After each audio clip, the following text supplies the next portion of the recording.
changing rows into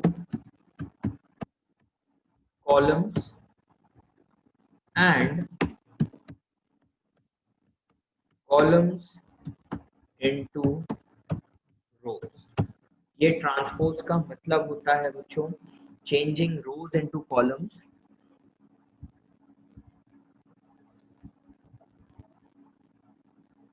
and columns into रोज। जैसे कि data frame एक 2 डायमेंशनल एरे है जिसमें रोज और कॉलम्स होते हैं, तो अगर आप उनका ट्रांसपोज करते हो तो आपको टी एट्रीब्यूट का यूज करना पड़ेगा। T attribute is known as transpose. Transpose का मतलब होता है changing row into column and column into rows. Suppose एक अगर हम एक एग्जांपल देखें, सपोज आपको एक क्वेश्चन दे दिया जाए, चलिए यहीं पे मैं आपको बताता हूँ। सपोज आपको बोला जाए write a program to create a data frame. आप एक डेटा फ्रेम क्रिएट कीजिए to store weight age and name of the यहाँ काउंटिंग भी लिख देते हैं of 3 people। Print the data frame and its transpose। तो आप यहाँ पर डेटा फ्रेम और उसका ट्रांसपोज प्रिंट करें।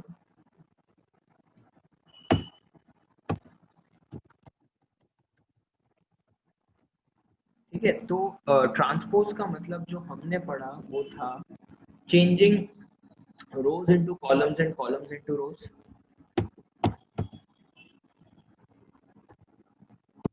जब आप इसे प्रैक्टिकली परफॉर्म करेंगे तो सबसे पहले तो बच्चों हमें क्योंकि डेटा फ्रेम क्रिएट करना है तो डेटा फ्रेम के लिए मैंने आपको बताया था कि एक लाइब्रेरी हमें यूज करनी पड़ती है। तो आप लिखेंगे इंपोर्ट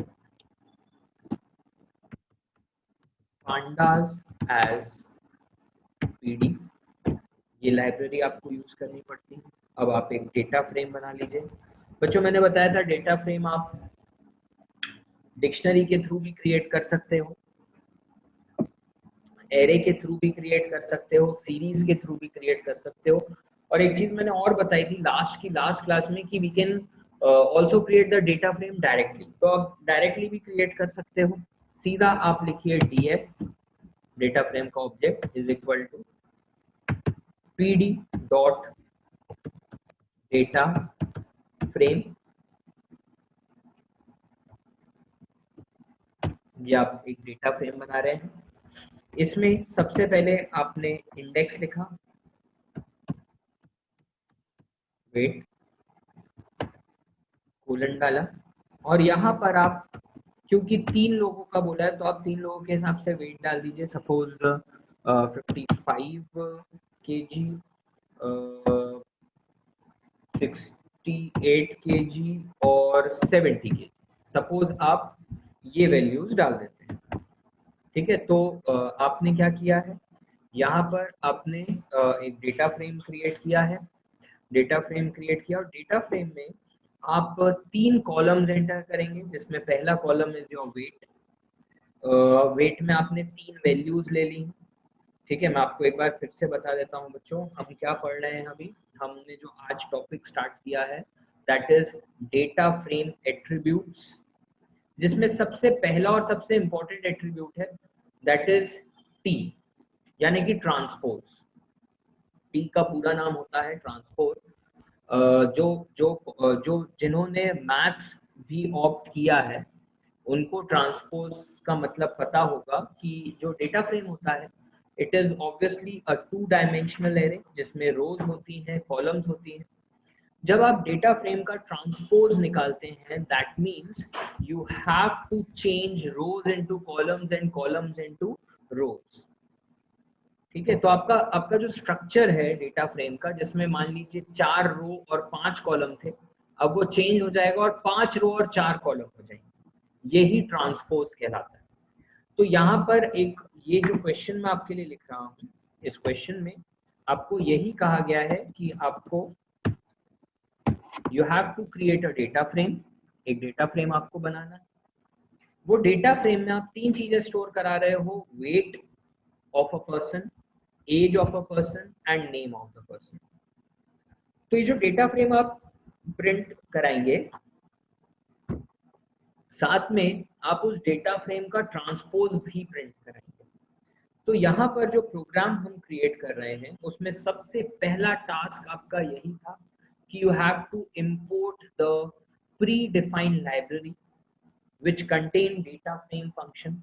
ऐसी कौन सी लाइब्रेरी है जिसके अंदर डेटा फ्रेम होता है? तो आपने पढ़ा था, पांडास लाइब्रेरी होती है, जिसमें डेटा फ्रेम नाम का एक फंक्शन है which helps us to create a 2 dimensional array. तो आपने एक हेडर फाइल इंपोर्ट कर दी, इंपोर्ट पांडास एज पीडी, ये लिख दिया।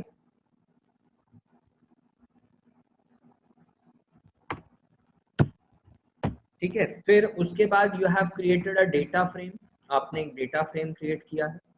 मैंने क्या बताया था बच्चों लास्ट क्लास में कि जो डेटा फ्रेम होता है वो आप डेटा डिक्शनरी के थ्रू भी क्रिएट कर सकते हो, डिक्शनरी के थ्रू क्रिएट कर सकते हो, आपने से प्रैक्टिकली भी देखा था। आप सीरीज के थ्रू भी डेटा फ्रेम क्रिएट कर सकते हो, आप एरे के थ्रू भी डेटा फ्रेम क्रिएट कर सकते हो, and we can also create data frame directly without using any of these other functions. तो डेटा फ्रेम डायरेक्टली क्रिएट करने का तरीका क्या है? डेटा फ्रेम क्रिएट करने का तरीका, आपने डेटा फ्रेम का एक ऑब्जेक्ट बना दिया है डीएफ। आपकी मर्जी, आप ऑब्जेक्ट का नाम कुछ भी ले सकते हो, मैंने डीएफ ले लिया। फिर यहां पर लिखा है पीडी।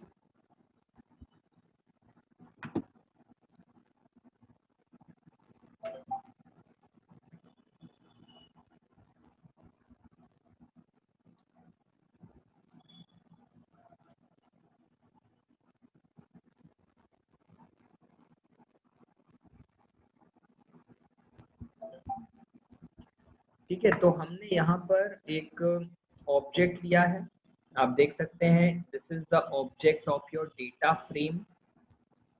डेटा फ्रेम का ऑब्जेक्ट है, आप अपनी मर्जी से कोई भी ऑब्जेक्ट बना सकते हो। मैंने डीएफ बनाया, आप कुछ और नाम भी दे सकते हो। वैसे ही PD is the object of pandas library. Pandas library का ऑब्जेक्ट है पीडी, और पीडी डॉट हमने एक फंक्शन का यूज किया which is predefined function inside panda, that is data frame. अब इस डेटा फ्रेम के अंदर हम यही तीन कॉलम्स बनाएंगे। एक जिसमें आप स्टूडेंट्स का वेट स्टोर कर रहे हो, फिर आप ऑब्वियसली आप कॉमा डालेंगे, और फिर आप दूसरा कॉलम, दूसरा एट्रीब्यूट डालेंगे। सपोज हम डाल देते हैं name, this is your second attribute, second column. इसमें 3 नाम डाल देते हैं, अमित, कॉमा, रमेश, कॉमा,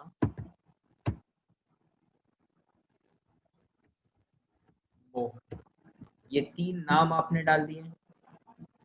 ठीक है, और फिर वैसे ही आप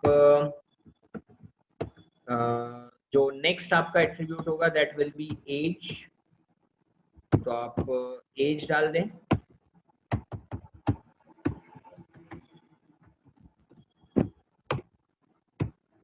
एज आप, चलिए एक की एज 17, कॉमा 18, कॉमा 16। तो ये आपने तीनों की एज भी डाल दी है। तो अगर आप ऑब्जर्व करें तो you have created a data frame having 3 columns, weight, name and age. 3 column, नाम दिया है अमित, उसका वेट है 55 और एज है 17। नाम दिया है रमेश, वेट है 68 और एज है 18। नाम दिया है मोहन, वेट है 70 और एज है 16। तो इस तरीके से आपने you have created a data frame. जब आप इस डेटा फ्रेम को प्रिंट कराएंगे, तो चलिए प्रिंट कराने के लिए आप प्रिंट फंक्शन का यूज करेंगे। यहाँ पर सपोज मैं लिखता हूं ओरिजिनल डेटा फ्रेम इज, ठीक है, सपोज ये प्रिंट होगा और फिर आप प्रिंट करा दीजिए डीएफ। तो अगर आप इसका आउटपुट ऑब्जर्व करेंगे तो जो आपका ओरिजिनल डेटा फ्रेम है वो डिस्प्ले हो जाएगा।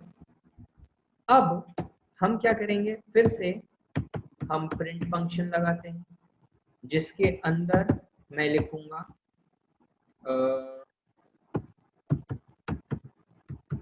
Transpose of data frame is, और फिर आप फिर से प्रिंट फंक्शन लगाएं और इसके अंदर आप लिख दें df डॉट टी। तो आप देखेंगे कि यहाँ पर डॉट टी लगाने से ये जो डेटा फ्रेम है इसका ट्रांसपोज हो जाएगा।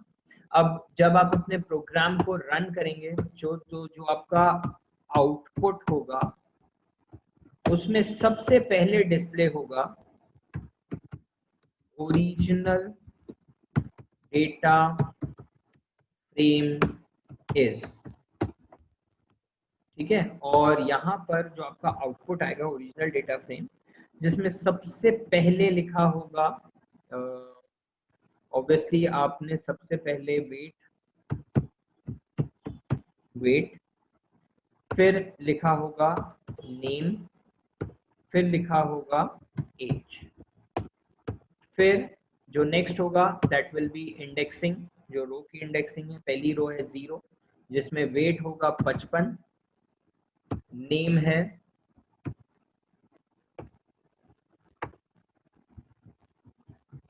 अमित और एज है 17। दूसरी रो का इंडेक्स होगा 1, वेट है 68, नेम है रमेश और एज है 18। फिर वैसे ही जो थर्ड इंडेक्स है दैट इज 2, वेट है 70, नेम है मोहन और एज है 16। तो this is your original data frame. ये आपका ओरिजिनल डेटा फ्रेम है। इस तरीके का डेटा फ्रेम आपके सामने डिस्प्ले होगा, बट साथ में we are also displaying the transpose of this data frame. तो इस डेटा फ्रेम का ट्रांसपोज भी डिस्प्ले होगा। तो ये डिस्प्ले होने के बाद जो नेक्स्ट लाइन पे सबसे पहले आएगा transpose of data frame is, और फिर न्यू लाइन पे फिर से अब ट्रांसपोज हो रहा है, तो जो रो था वो कॉलम में बदल जाएगा, यानी कि 0 1 2, जो रो इंडेक्सिंग थी अब वो कॉलम की इंडेक्सिंग बन गई है, और जो पहले कॉलम की हेडिंग या कॉलम की इंडेक्सिंग थी अब वो रो की इंडेक्सिंग बन जाएगी। वेट, अब वेट है 55 और दूसरा जो वेट है दैट इज 68 और ये आ जाएगा 70। फिर the second row is name, जिसमें पहला नाम है अमित, दूसरा नाम है रमेश और तीसरा नाम है मोहन। फिर वैसे ही एज 17, 18 और 16।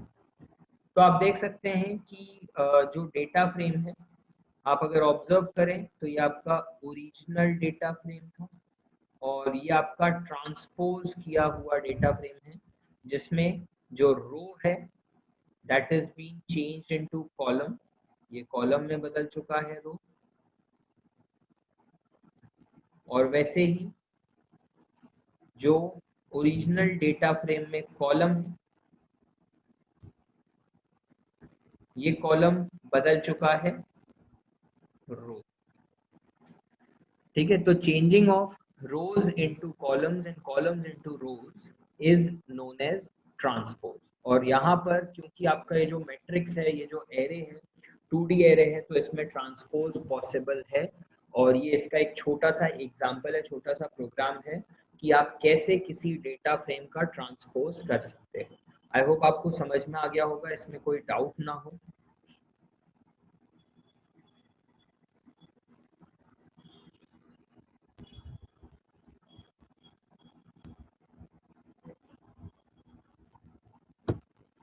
ठीक है, तो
चलिए, तो इस तरीके से बच्चों हम करते हैं ट्रांसपोज किसी भी डेटा फ्रेम का। अब आगे बढ़ते हैं। सपोज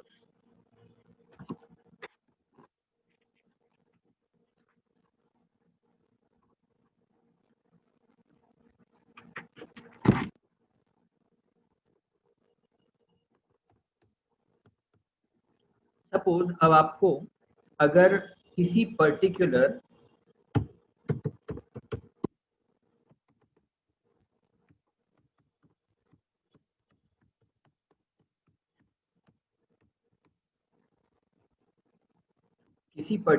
कॉलम को अगर आपको एक्सेस करना है, to access a particular column, अगर आपको किसी पर्टिकुलर कॉलम को एक्सेस करना है तो उसके लिए आपको सीधा डेटा फ्रेम जो बनाएंगे आप, मैं पहले उसका सिंटेक्स बता दूं। आप लिखेंगे डेटा फ्रेम का ऑब्जेक्ट, डेटा फ्रेम का ऑब्जेक्ट डॉट, और फिर आपको मेंशन करना है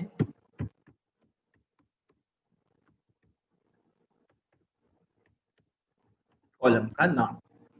तो आप वो पर्टिकुलर कॉलम को एक्सेस कर सकते हो। ऑब्वियसली जो कॉलम का नाम है स्क्वायर ब्रैकेट के अंदर होगा, और अगर वो एक ऑब्वियसली अगर एक वो स्ट्रिंग है तो उसे इन्वर्टेड कॉमा में डालना है, सिंगल इन्वर्टेड। जैसे हमने जो एक ओरिजिनल डेटा फ्रेम ऊपर बनाया है, मैं से ही कॉपी कर ले रहा हूँ। जो हमने ओरिजिनल डेटा फ्रेम क्रिएट किया है, अगर आप इस ओरिजिनल डेटा फ्रेम को प्रिंट कराते हैं, अगर आप इस ओरिजिनल डेटा फ्रेम को प्रिंट कराएं तो ऑब्वियसली जो आपको आउटपुट दिख रहा है वो यही है। फिर से मैं कॉपी कर दे रहा हूँ इसे। This is your output.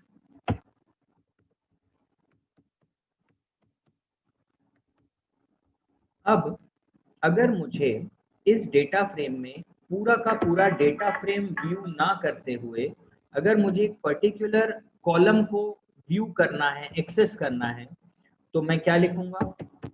Print, आपने वो डेटा फ्रेम ऑब्जेक्ट का नाम लिखा df डॉट, और फिर आप उस पर्टिकुलर कॉलम का नाम लिख लीजिए। तो जब आप इसे प्रिंट करेंगे, अब जो आपका आउटपुट आएगा,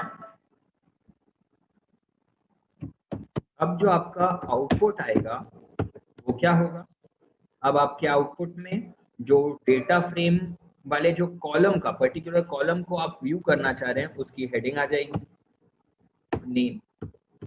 सबसे पहले इंडेक्सिंग डिस्प्ले होगी 0 इंडेक्सिंग पे नेम है अमित, फिर 1 इंडेक्सिंग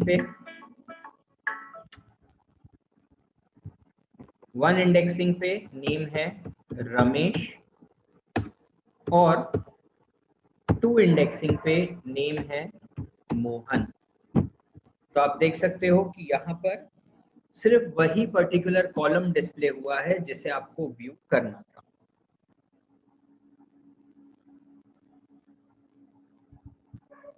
ठीक है, आई होप आप दिख रहा होगा प्रॉपरली। ये अगर किसी पर्टिकुलर कॉलम को, पूरे डेटा फ्रेम को ना एक्सेस करते हो, अगर किसी पर्टिकुलर कॉलम को आपको एक्सेस करना है तो आप इस तरीके से एक्सेस कर सकते हो। आपको सिर्फ डेटा फ्रेम ऑब्जेक्ट का नाम लिखना है डॉट, और फिर उस कॉलम का नाम लिख देना है। आप डायरेक्टली उस पर्टिकुलर कॉलम को एक्सेस कर सकते हो। अगर आपको सपोज साथ में 2 कॉलम्स को एक्सेस करना है तो आप लिखेंगे प्रिंट df डॉट, पहला कॉलम है आपका, सपोज आपको एक्सेस करना है वेट, और दूसरा कॉलम है आपका, कॉमा डाल के फिर से आप लिखेंगे df डॉट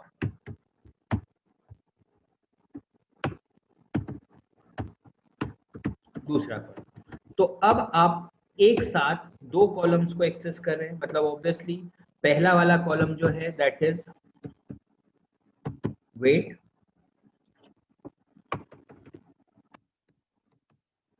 और दूसरा कॉलम है नेम। इसमें भी जो 0 इंडेक्स है उस पे वेट है 55 और नेम है अमित। 1 इंडेक्स पे वेट है 68 और नेम है रमेश। वैसे ही 2 इंडेक्सिंग पे 70 और नेम है मोहन। तो आप इस तरीके से पर्टिकुलर कॉलम्स को एक्सेस कर सकते हैं। इसी में अगर अब आपको किसी कॉलम और रो में भी पर्टिकुलर रिकॉर्ड को एक्सेस करना है, वो भी मैं आपको बता दूं। टू एक्सेस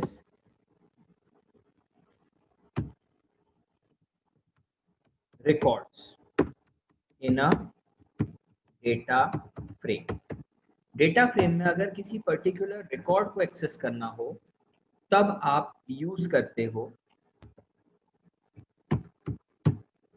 लॉक फंक्शन का।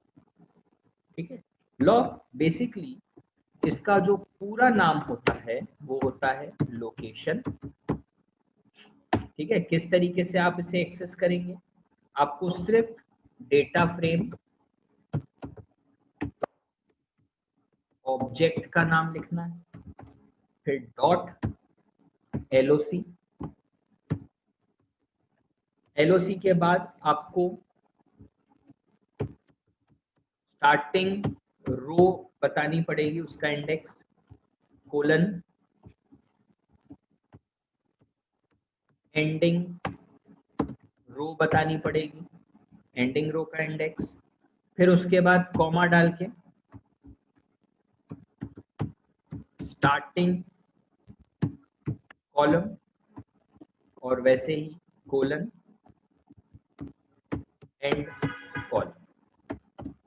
इस तरीके से आप पर्टिकुलर लोकेशन पे डेटा को एक्सेस कर सकते हो। एग्जाम्पल के तौर पे अगर आप यहाँ पर डेटा फ्रेम जो आप लिख रहे हैं df डॉट एलओसी और यहाँ पर आप मेंशन करते हैं सपोज स्टार्टिंग रो आप 0 से स्टार्ट करना चाह रहे हैं और जाना चाह रहे हैं ऑब्वियसली 2 तक, मतलब 2 से कम तक चलेगा यानी कि 0 और 1।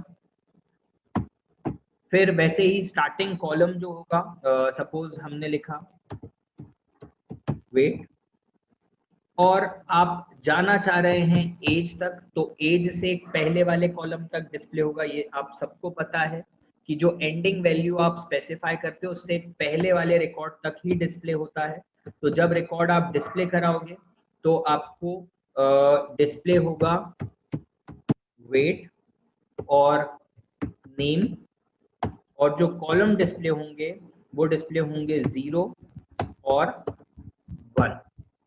तो किसी पर्टिकुलर रिकॉर्ड को भी आप एक्सेस कर सकते हो यूजिंग LOC फंक्शन।